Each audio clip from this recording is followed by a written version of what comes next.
Hello दोस्तों, इस video हम लोग सीखने वाले हैं कक्षा 10 का गणित चैप्टर नंबर 2 बहुपद। ठीक है, तो इस वीडियो हम लोग इंट्रोडक्शन यानी परिचय पढ़ेंगे। ठीक है, और प्रश्नावली 1.1 को भी सॉल्व करेंगे। ठीक है, जैसा कि आपको पता है कि सिलेबस में बदलाव हुआ है, तो नए सिलेबस के अनुसार हम लोग पढ़ाई करेंगे ताकि हम लोग बोर्ड एग्जाम में यानी बोर्ड एग्जाम 2024 में 95 प्लस नंबर स्कोर कर सकें।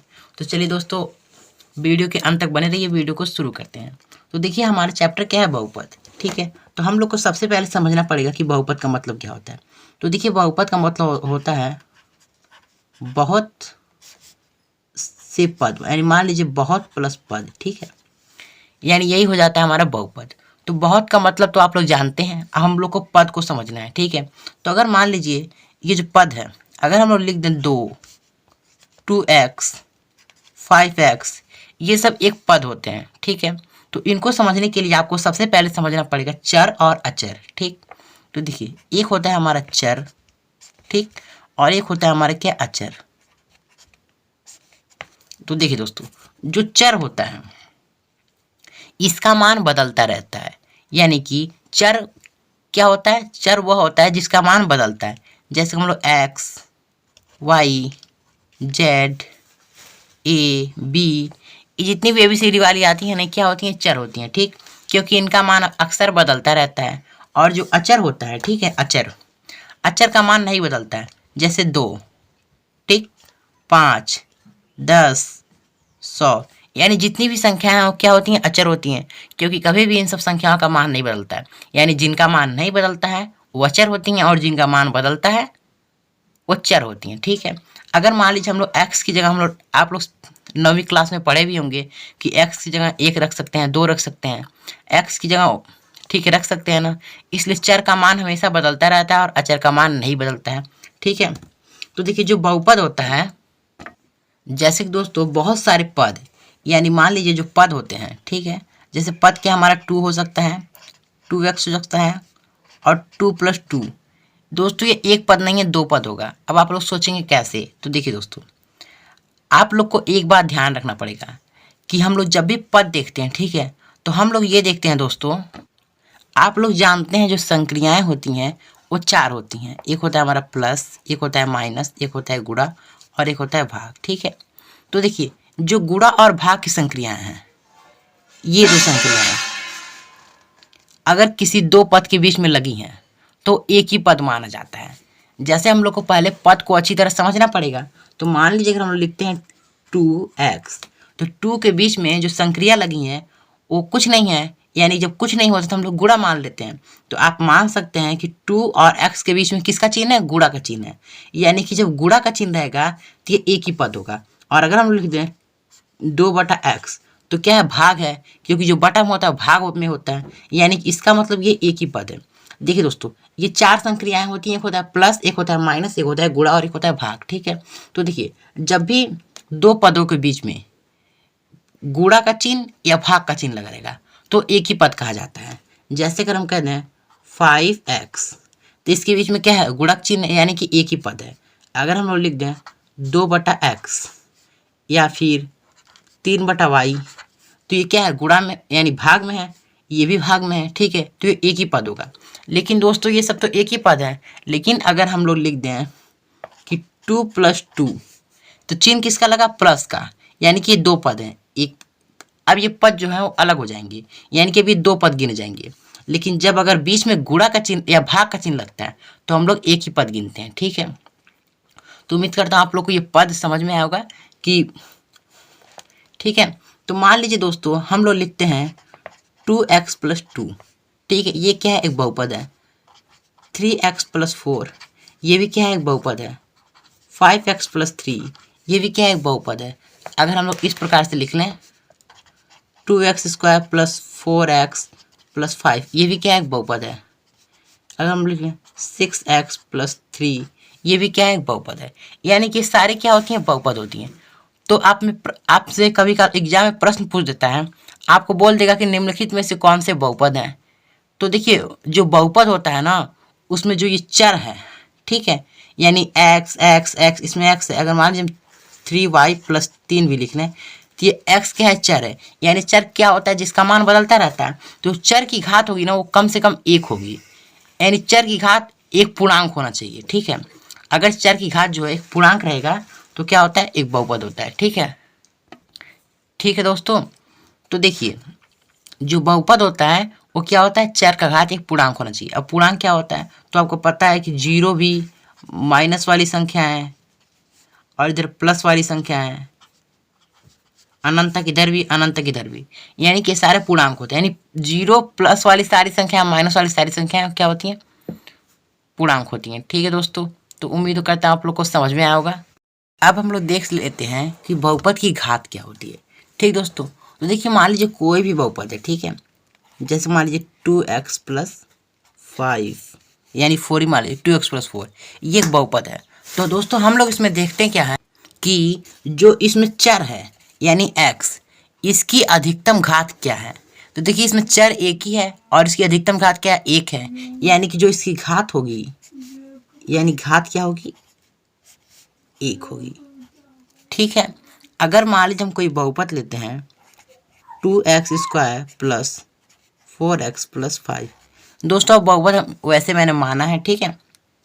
तो देखिए इसमें अब जो चर है यानी चर, ये x यहाँ पर भी है, x यहाँ पर भी है, तो इसमें चर की अधिकतम घात क्या है, तो यहाँ पे 1 है, यहाँ पे 2 है, यानी चर की अधिकतम घात क्या है, 2 है, यानी कि जो इस बहुपद की मतलब कि इस बहुपद की जो घात होगी वो 2 हो जाएगी।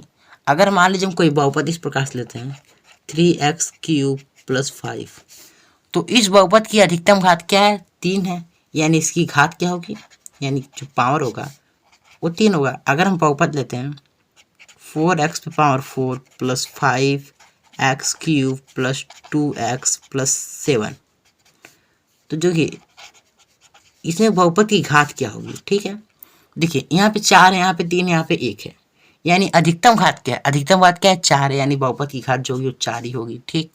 अगर मान लीजिए कोई बहुपद लेते हैं 5x स्क्वायर प्लस 2, तो इसमें चर क्या है, x है, तो x की अधिकतम घात क्या है, 2 है, तो बहुपद की घात कितनी होगी, यानी जो घात होगी वो होगी 2, ठीक है दोस्तों। तो उम्मीद करता हूँ आप लोग समझ सकते हैं। देखिए यहाँ पे x मैंने लिखा है, x या y z कुछ भी हो सकता है, ठीक। तो देखिए दोस्तों आप लोग बहुपद की घात को समझ गए, तो हम लोग को इसके कुछ इंपॉर्टेंट टॉपिक को समझना है, चलिए उसे भी हम लोग समझते हैं। तो सबसे पहले हम लोग समझ लेते हैं दोस्तों एकल बहुपद, सॉरी दोस्तों रैखिक बहुपद। पहला हमारा टॉपिक क्या है, रैखिक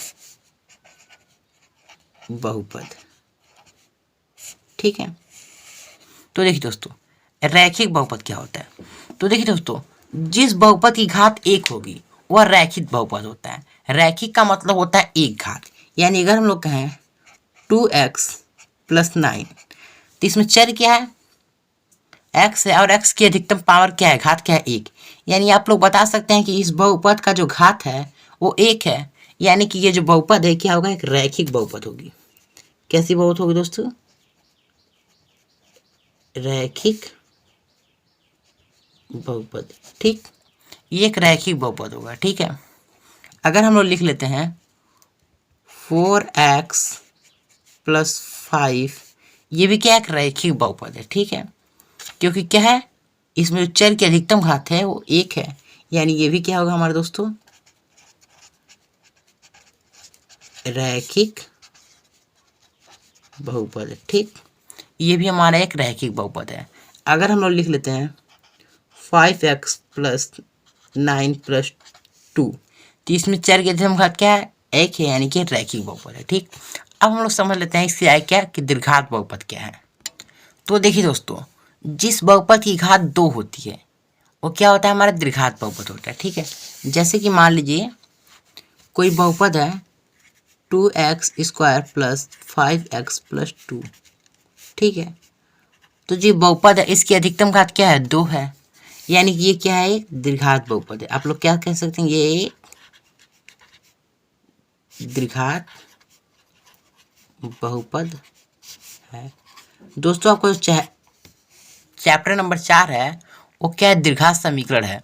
तो जब इसी द्विघात बहुपद को अगर हम लोग 0 के बराबर दिखाते हैं, यानी मान लीजिए हम लोग लिख सकते हैं कि 2x² प्लस 5x प्लस 2 बराबर 0 कर देंगे तो एक द्विघात समीकरण बन जाता है। ठीक है, यानी कि किसी भी द्विघात बहुपद को अगर हम लोग 0 बराबर दिखाएंगे तो क्या होता है, एक द्विघात समीकरण बन जाता है। तो इसके बारे में हम लोग चैप्टर नंबर 4 में पढ़ेंगे। देखिए जो बहुपद है और चैप्टर नंबर जो 4 है द्विघात समीकरण, ये चैप्टर एक दूसरे से मिलते जुलते हैं। अगर आप लोग बहुपद अच्छी तरह से पढ़ लेंगे तो चैप्टर नंबर 4 में आपको कोई दिक्कत नहीं होगी। ठीक, तो देखिए दोस्तों, जो द्विघात बहुपद का मतलब होता है कि ऐसा बहुपद जिसकी घात 2 हो, यानी मान लीजिए 4x² प्लस 9, इसमें अधिकतम घात क्या है, 2 है, यानी ये क्या है, द्विघात बहुपद है। अगर हम लोग लिख लें 3x² प्लस 5, इसमें अधिकतम घात क्या है, चर की 2 है, यानी ये भी द्विघात बहुपद है। तो द्विघात बहुपद का मतलब होता है दोस्तों सिंपल सा कि जिसकी घात 2 हो। अब एक आता है हमारा त्रिघात बहुपद, यानी कि त्रिघात बहुपद में ये होता है जिसकी घात 3 हो, यानी कि जिसकी अधिकतम घात 3 हो, यानी हम लोग क्या लिख सकते हैं, त्रिघात बहुपद। यानी त्रिघात बहुपद में ये होता है कि ऐसा बहुपद जिसकी अधिकतम घात 3 हो। ठीक है, तो देखिए इसकी अधिकतम घात क्या है, 3 है, यानी क्या होगा, ये त्रिघात बहुपद होगा। अगर हम लोग मान लीजिए ले लेते हैं 5x³ plus 3x² plus 2x plus 9। ठीक, ये क्या है, एक त्रिघात बहुपद है, क्योंकि इसमें जो अधिकतम घात क्या है, वो 3 है। ठीक है, तो उम्मीद करता हूँ आपको समझ में आएगा त्रिघात बहुपद क्या होता है। और जो हमारा एक लास्ट होता है वो होता है चतुर्थघात बहुपद। ठीक, यानी उसका मतलब ये होता है कि जिसकी अधिकतम घात 4 हो। ठीक ठीक दोस्तों, जिस जो त्रिघात बहुपद है इसका जो आपका व्यापक रूप होता है वो क्या होता है, ax³ plus bx² plus cx plus, ठीक है, cx प्लस होता है दोस्तों d। ठीक, बराबर d होता है बस। ठीक, और जो द्विघात बहुपद होता है वो क्या होता है हमारा, यानी इसका व्यापक रूप है। ठीक, ax² plus bx plus c, ये क्या होता है, हमारा द्विघात बहुपद होता है, इसका व्यापक रूप है। ठीक है दोस्तों, तो उम्मीद करता हूँ आपको समझ में आया होगा। ठीक, अब दोस्तों आप लोग को एक और टॉपिक में बता देता हूँ। जैसे मान लीजिए कोई बहुपद है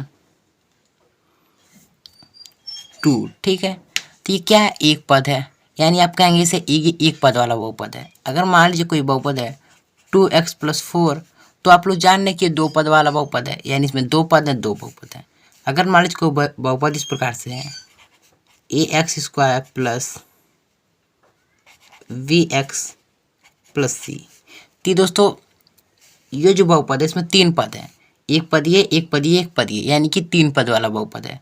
अगर मान लीजिए कोई बहुपद इस प्रकार से है 4x³ plus 3x² plus 2x plus 5। ठीक है, तो ये क्या होगा दोस्तों, हमारा ये हमारा होगा 1 2 3 4 पद वाला बहुपद है। तो इस प्रकार से आप लोग पदों के अनुसार बहुपद को गिन सकते हैं। ठीक है, तो उम्मीद करता हूँ आपको ये भी समझ में आया होगा। अब चलिए हम लोग एक नए टॉपिक के सीखने चलते हैं। चलिए स्टार्ट करते हैं। अब दोस्तों हम लोग देख लेते हैं बहुपद का शून्यक। ठीक है, तो देखिए जो शून्यक होता है ना, इसका मतलब क्या होता है, तो आपको मानना पड़ेगा जो शून्यक होता है कि चर का वह मान, ठीक है, चर क्या होता है, जो हमारा x होता है, y होता है, ABCD जितने भी अक्षर होते हैं क्या होते हैं, चर होते हैं। यानी चर का वह मान, ठीक, जिसको बहुपद में रखने पर पूरा बहुपद शून्य के बराबर हो जाता है, उसे हम लोग क्या कहते हैं, बहुपद का शून्यक कहते हैं। ठीक है, जैसे मैं यहाँ लिख दे रहा हूँ, चाहे आप लोग याद कर लीजिए, इजी तो है। चर का वह मान जिसे बहुपद में रखने पर पूरा बहुपद शून्य के बराबर हो जाता है, उसे हम लोग क्या कहते हैं, बहुपद का शून्यक। मान लीजिए हम कोई एग्जाम्पल ले लेते हैं। बहुपद को हम लोग दोस्तों इस प्रकार दर्शाते हैं px। ठीक है, यानी px बराबर क्या हम लोग लिख सकते हैं, 2x प्लस 4 लिखते हैं बराबर 0। ठीक, तो दोस्तों अगर हम लोग x की जगह माइनस का 2 रखते हैं, यानी कि px की जगह माइनस का 2 रखते हैं, ठीक है, तो यहाँ हम क्या लिखेंगे, 2 और यहाँ माइनस का 2 और प्लस का 4 बराबर 0। ठीक है, यानी 2 का गुणा 2 में होगा तो क्या हो जाएगा, 4 हो जाएगा, और इधर है प्लस, इधर है माइनस, यानी -4 और इधर होगा प्लस का 4 बराबर 0। ठीक, यानी कि अब देखिए दोस्तों, यहाँ माइनस का 4 या प्लस का 4, ये क्या हो जाएगा, 0 हो जाएगा। यानी कि सॉरी दोस्तों, ये यहाँ नहीं रहेगा क्योंकि एक समीकरण बन जाता है। ठीक, माफ कीजिएगा। ये जो बहुपद रहेगा 2x + 4 और यहाँ पे हमने क्या रखा, x का मान हमने रखा -2। ठीक, तो -2 रहते हैं, -4 इधर भी और +4 कैंसिल हो गया तो हमारा बराबर कितना है 0। यानी कि आप कह सकते हैं कि जो बहुपद का शून्यक है वो -2 है। ठीक है, ठीक दोस्तों, तो हम लोग शून्यक निकालना सीखेंगे। ठीक, गुणनखंड विधि से। ठीक, अगले वाले वीडियो हम लोग सीखेंगे दोस्तों। इस वीडियो हम लोग यही सीखेंगे। ठीक, और हम लोग क्या करेंगे, अब हम लोग सीख लेते हैं बहुपद के शून्यकों का ज्यामितीय अर्थ। ठीक है, फिर हम लोग प्रश्नावली को सॉल्व करेंगे। अब हम लोग सीखेंगे दोस्तों कि बहुपद के शून्यकों का ज्यामितीय अर्थ क्या होता है। तो मान लीजिए, देखिए इसको बहुत आसान है। ठीक, और इसमें समझाने वाली कुछ बात ही नहीं है। ठीक है, यानी ऐसा है कि आप लोग को तुरंत समझ में आ जाएगा। मान लीजिए आप लोगों ने क्लास 9th में निर्देशांक ज्यामिति पढ़ा होगा। ठीक है, ये हम लोग 21 प्रकार से बनाते हैं। ठीक, अगर नहीं पढ़े तो भी कोई बात नहीं, आप लोग आसानी तरीके से सीख जाएंगे। ठीक है, हम लोग इस प्रकार से करते हैं। दो रेखा है। ठीक है, रेखा वह देखिए, जो रेखा होती है उसको दोनों तरफ तीर लगा होता है। ठीक है, इसको रेखा कहते हैं। और जो किरण होती है उसमें एक तरफ तीर लगा रहता है, और जो रेखाखंड होती है उसमें किसी तरफ तीर नहीं होता है। रेखा का मतलब होता है कि दोनों, इधर भी अनंत तक जाएगी, इधर भी अनंत तक जाएगी। और जो किरण होता है वो केवल इधर अनंत तक जाएगी, इधर नहीं जाएगी। यानी यहाँ से शुरू हुई, इधर अनंत तक जाएगी। और जो रेखाखंड होता है इसका मतलब होता है कि न ये इधर जाएगी न ही इधर जाएगी, बस इतने ही बीच की दूरी रहती है। ठीक है, तो मान लीजिए दो रेखा है, ये इसको हम लोग 0 मानते हैं, यानी ये मूल बिंदु है। ठीक है, इसको हम लोग अंग्रेजी में ओरिजिन कहते हैं। ठीक, और इसे हम लोग x अक्ष मानते हैं। ये हमारा x डैश होता है और ये हमारा y अक्ष है और ये हमारा y डैश होता है। यानी जो ये वाला है, ठीक है, ये x अक्ष होता है और जो खड़िया है लंबवत वो y अक्ष होता है। हम लोग ऊपर y लिखते हैं, नीचे y डैश लिखते हैं, इधर x लिखते हैं, इधर x डैश लिखते हैं। ठीक, अब देख लीजिए, मान लीजिए ये ऐसे कोई परवलय बन रहा है, यानी मान लीजिए ऐसी कोई आकृति है, रेखा है। ठीक है, या फिर आप रेखाखंड लाइन मान सकते हैं। ठीक, तो मान लीजिए ये देखिए, ये जो x अक्ष को छू रही है, नहीं छुई, यानी कि इसका मतलब ये है कि x अक्ष को नहीं छुई, यानी जो बहुपद होगा उसका जो शून्यक होगा वो 0 होगा। ठीक, ठीक है दोस्तों, अगर मान लीजिए कोई इस प्रकार से है, ऐसे लाइन, और ये ऐसे आई, एक बार यहाँ से छुई, एक बार इधर चल गई, यानी कि एक बार x अक्ष को एक बार छुई तो इसका शून्यक 1 होगा। ठीक है, और अगर मान लीजिए ये कोई ऐसी लाइन, मान लीजिए यहाँ बनाते हैं एक दूसरा। ठीक, ऐसे, ये रफली बना रहा हूँ आप लोग को समझाने के लिए। अगर मान लीजिए कोई इस प्रकार से आया, ऐसे गया, ऐसे ऐसे, यानी एक बार यहाँ छुआ, एक बार यहाँ छुआ, एक बार यहाँ छुआ, 3 बार छुआ, यानी शून्य कितना होगा हमारा, 3 होगा। ठीक, यानी कि जितनी बार x अक्ष को छुएगा उतने ज़्यादा हमारे शून्य होंगे। मान लीजिए हम लोग इस प्रकार से एक और बनाते हैं। ठीक है, मान लीजिए ये मूल बिंदु है, ये x है, ये x डैश है, ये y है, ये y डैश है। अगर ऐसे आया और ऐसे चला गया तो एक भी बार x अक्ष को छुआ, नहीं छुआ, यानी शून्य क्या होगा, 0 होगा। और अगर मान लीजिए दोस्तों इधर से ऐसे ऐसे ऐसे ऐसे, यानी एक बार छुआ यहाँ, फिर एक बार यहाँ छुआ, फिर एक बार यहाँ, यानी जो शून्य होगा वो क्या होगा, 4 होगा। यानी जितनी बार इसको टच करेगा उतने शून्य होंगे। ठीक है, और जो प्रश्नावली आपका 1.1 है वो इसी पर आधारित है। आप लोग इसको आराम से सीख सकते हैं। ठीक है, इसमें कोई टेंशन नहीं है, बहुत ईजी है। जब अगर आप लोग प्रश्नावली को देख लेंगे तो उससे आपका ये कॉन्सेप्ट और क्लियर हो जाएगा। ठीक है, क्योंकि प्रश्नावली बहुत आसान है। अब दोस्तों हम लोग प्रश्नावली 2.1 को हल करेंगे। ठीक है, तो हमारे क्या है, किसी बहुपद, ठीक है, px के लिए y बराबर px का ग्राफ नीचे दिए गए आकृति में यानी 2.10 में दिया गया। प्रत्येक स्थिति में px के शून्य की संख्या ज्ञात कीजिए। देखिए इतना बड़ा प्रश्न दिया है लेकिन इसका कोई मतलब नहीं है। आपको क्या करना है, बस शून्य की संख्या ज्ञात करना है।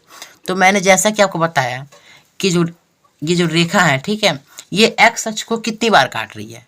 ठीक, देखिए ये वाला है x अक्ष, क्या है, ये है, ये एक बार काटी नहीं काटी, ऊपर से ऊपर गई, ये देखिए, यानी इसका शून्य क्या होगा, 0 होगा। यानी कि जो शून्य होगा वो क्या होगा, 0 होगा। ठीक, अब देखिए यहाँ पर देखिए एक्स अक्ष ये है, एक बार इधर से आई तब काटी, ऐसे गई ऐसे गई ऐसे गई, यानी वाई अक्ष को काटी लेकिन एक्स अक्ष को एक ही बार काटी, तो शून्य कितना होगा, 1 होगा,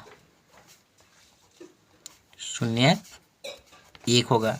ठीक है, तो ऐसे दोस्तों ये प्रश्न है, ये प्रश्न तो बहुत ही आसान है, आप लोग कर सकते हैं। देखिए आप लोग इसमें समझना है कि ये जो रेखा है, यानी ठीक है, ये जो ऐसे टेढ़ा मेढ़ा बन रहा है, ये एक्स अक्ष को कितनी बार काट रहा है, तो ये तो एक भी बार नहीं काटा, 0 हो गया, एक बार काटा तो 1 शून्य होगा, अगर 2 बार काटेगा 2 शून्य, 3 बार काटेगा 3 शून्य, 4 बार काटेगा 4 शून्य, और 5 बार काटेगा तो 5 शून्य भी हो सकता है। ठीक है, तो मैंने 2 क्वेश्चन किया, बाकी का क्वेश्चन आप लोग के लिए होमवर्क है।